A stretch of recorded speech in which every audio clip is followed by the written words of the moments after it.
No story, no nothing. If you watch this episode, then you know that not only did Doctor Who, the 11th Doctor, Matt Smith, give one of the greatest speeches ever, but then Clara followed up with a magnificent, heartbreaking speech of her own. Check me out.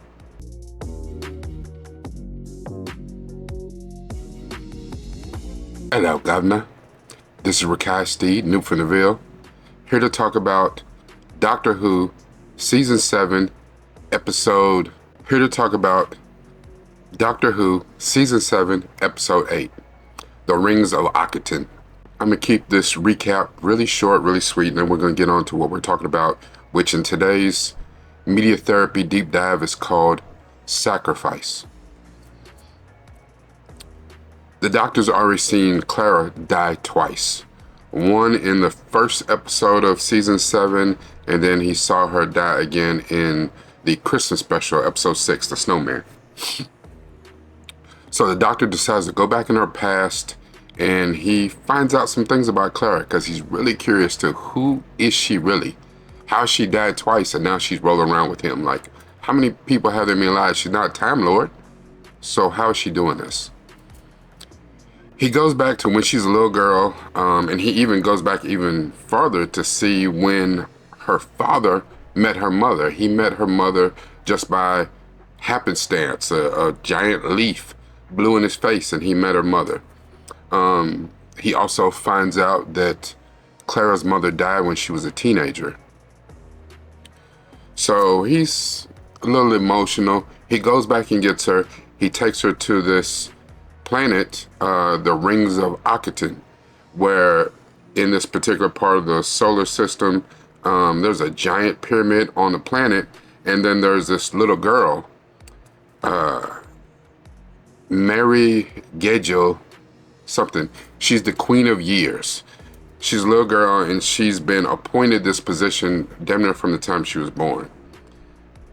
She has to sing a song in this ceremony, and she's singing to the deity that is in this pyramid.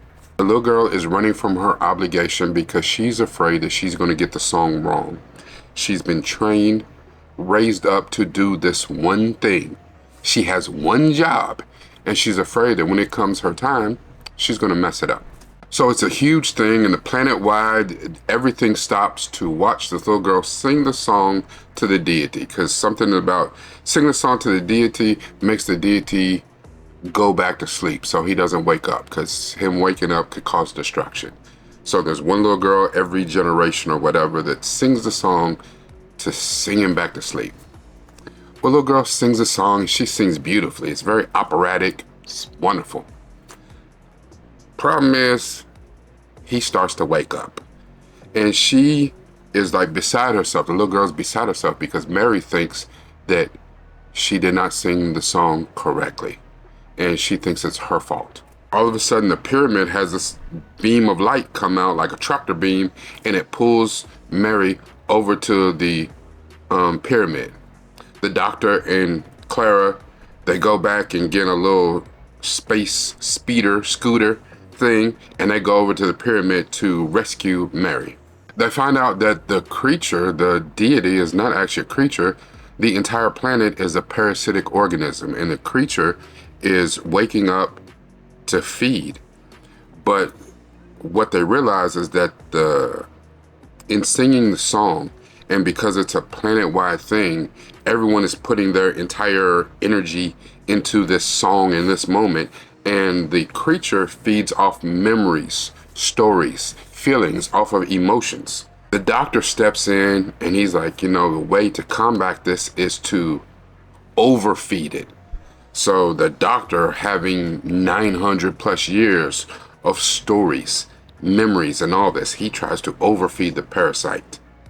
And it works until it doesn't. Because the thing is, even though the Doctor has all of these memories, the Doctor doesn't have his emotions wrapped up in all of them. And the Doctor is very good at compartmentalizing. And even though he has suffered great sacrifice in his life, he's very good at cutting off his feelings or whatever and keeping it moving. So he gives this fantastic speech. But the deity, and I hate to keep saying deity because it's a parasitic creature, is not satisfied. So Clara speaks up. And she says, because on this planet, they found that there's no money. The way that they do things, they trade, they barter with something that means something to you. The more sentimental it is to you, the more valuable it is. So Clara trades the most sentimental, the most valuable thing that she has. And most of us would think that's time. But what she trades is that leaf. That same leaf that blew in her father's face and caused him to meet her mother. Because she says without that leaf, she wouldn't be. It's fantastic, and it's damn near a tearjerker. It not only appeases, but it does cause the overload that the doctor was looking for, and the creature kind of implodes on itself, and the rings of the planet are saved. You know that I love my quotes. I got two. The first one, how can you talk about something like this without talking about Napoleon Hill? Napoleon Hill says, great achievement is usually born out of great sacrifice and is never the result of selfishness. Second quote comes from Gordon B. Hinckley, and he says that you will come to know that what appears today to be a sacrifice will instead prove to be the greatest investment that you could ever make. It is a difficult subject to talk about sacrifice. This little girl, Mary, was raised, trained to do this one thing. And if came be it, she had to sacrifice her life. That is what she was trained to do. Much the same as you've seen in movies like Coming to America, where Eddie Murphy was supposed to marry the girl. She was trained from the time of birth to be his wife. She had to make a sacrifice. Whatever she wanted in her life, whatever she wanted to do, didn't matter, because she was supposed to be his wife. That was what she was supposed to do. And she was supposed to make the sacrifice to do it. And in life, we all make sacrifices. You make them for family. You make them for friends. You make them for your job. You make them for loved ones. We make a lot of sacrifices. And the easiest and first thing that may come to mind is that you sacrifice money, because that is the commodity of the day. I liked how in this particular episode that the commodity that they traded was sentimental items to them. The more valuable it was to you was the more value that it had. And that's just like anything. If I'm selling you a car and you tell me that car is only worth $500, I don't know, this car's worth $1,000. Either you want it or you don't. I'm telling you what it's worth. It's what it's worth to me. That's what it's worth. You know, and then maybe you compromise, maybe you negotiate, maybe you don't. When you give it a value, it has value. And either someone's going to come along and see that value or they won't. That is the same about your life. Your life is worth what you say it's worth. If you don't see any value in yourself, no one else will. And the hardest thing that we have to do in this life is deal with seeing the value in other people that they don't see in themselves. We can sacrifice money all day long. We can sacrifice time. And that's a different animal altogether, because time is the most valuable thing that you have.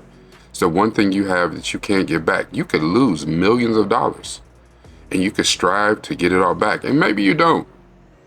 You get back tens or hundreds or thousands of dollars. You might not get back to $1 million. And that may be your fault. It may not be. But the thing is, you have an opportunity. You could get back to that type of money. Time, you can't get it back. You ever been to a movie and the movie was terrible? It's like, that was 2 hours of your life spent in a terrible movie. You can't get that time back. And a lot of times you go out and be like, that movie was awful. But that's time you could have been spent doing something else. You don't know. You took the risk with your time. What does sacrifice look like? To all of us, it looks like something different. I've had many an occasion in my life where someone has downplayed the effort that I gave, the time that I gave, what I put into something, because they didn't see any value, not in what was done, but they didn't see any value in me doing it. I said in the last deep dive, your validation for you comes from within. That has to be a repetitive thing. You can't validate yourself today and then tomorrow discount yourself. You are worth what you say you're worth. The things that happen to you are what you allow to happen to you. The thing about sacrifice is that we don't realize in the moment what that truly means. And one of the hardest places for us to do that is to sacrifice for ourselves. Sometimes it's easy to sacrifice for other people. I sacrifice for my kids all day, every day. They are the most important things to me in my life. But a lot of times when I'm supposed to be doing what I need to do for me, I have a hard time doing it because that sacrifice looks different. And sometimes it's damn near the exact same thing as discipline. Sometimes that's a hard one. You know, Lionel Messi says that you have to fight each and every day to reach your dream. You have to sacrifice and work hard for it. Again, it's one of those things that comes with discipline. And when we're undisciplined, it's easy to let your dream slip through your hands like smoke. I admit that I need to be far more disciplined in my life. I do. And even the times when I've been the greatest at discipline, it wasn't all me. And that's part of the problem. When I was in the military, well, like I said, yeah, I was disciplined, but I had drill sergeants. I had commanding officers that kept me disciplined because it was part of my job. When you play sports, I was disciplined because I had coaches and people that stayed on my ass. In real life, it becomes difficult because it's all up to you. And I understand now, later, that I have to help my children develop that same discipline. But a lot of that comes from not do what I say, but do what I do. They learn by example. And if they see that you're lazy, they see that you don't have good work habits, good work ethic, if that you don't follow through and do what the hell you say you're going to do,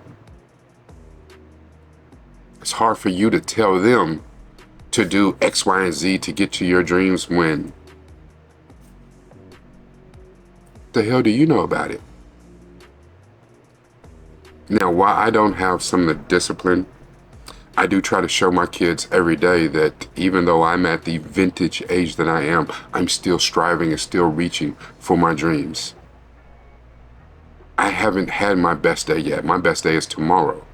Because if I'm blessed enough to wake up tomorrow, then I have another chance to be a better person tomorrow than I was today. And that's all I need. A chance. An opportunity. And what I'm trying to instill in my children is to have the most opportunities that they could possibly have. And that comes through sacrifice. This is Rakai Steed, new from the Ville. Make sure that you like, share, comment. Leave me a comment. What do you think? How's discipline work out for you?